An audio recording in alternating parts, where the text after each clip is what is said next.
It's a proven fact that these forged documents existed and were being circulated amongst right-wing newspapers in Baghdad and around the world in the immediate aftermath of the fall of the Iraqi regime. Now, Senator, I gave my heart and soul to oppose the policy that you promoted.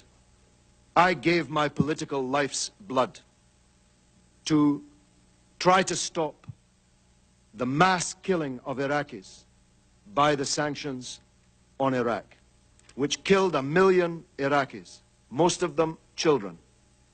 Most of them died before they even knew that they were Iraqis, but they died for no other reason other than that they were Iraqis, with the misfortune to be born at that time.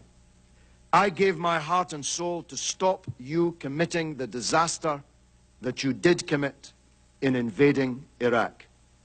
And I told the world that your case for the war was a pack of lies.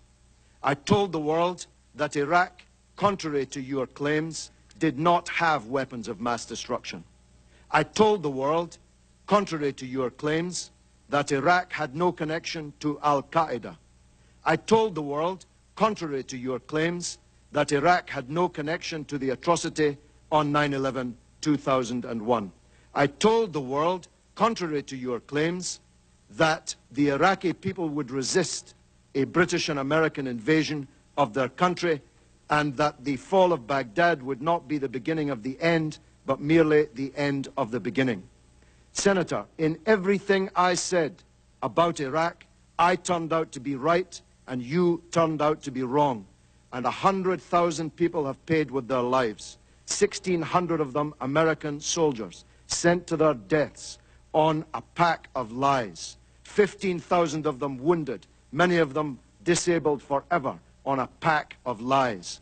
If the world had listened to Kofi Annan, whose dismissal you demanded, if the world had listened to President Chirac, who you want to paint as some kind of corrupt traitor, if the world had listened to me and the anti-war movement in Britain, we would not be in the disaster that we're in today.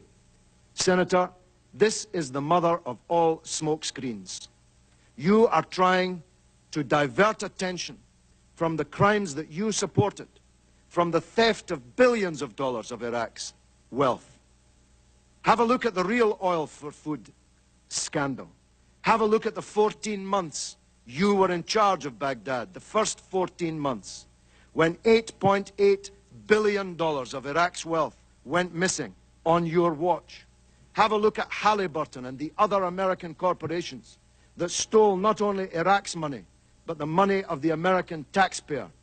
Have a look at the oil that you didn't even meter, that you were shipping out of the country and selling, the proceeds of which went who knows where.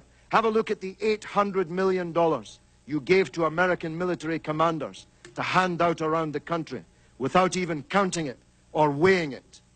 Have a look at the real scandal breaking in the newspapers today, revealed in the earlier testimony in this committee, that the biggest sanctions busters were not me or Russian politicians or French politicians. The real sanctions busters were your own companies with the connivance of your own government.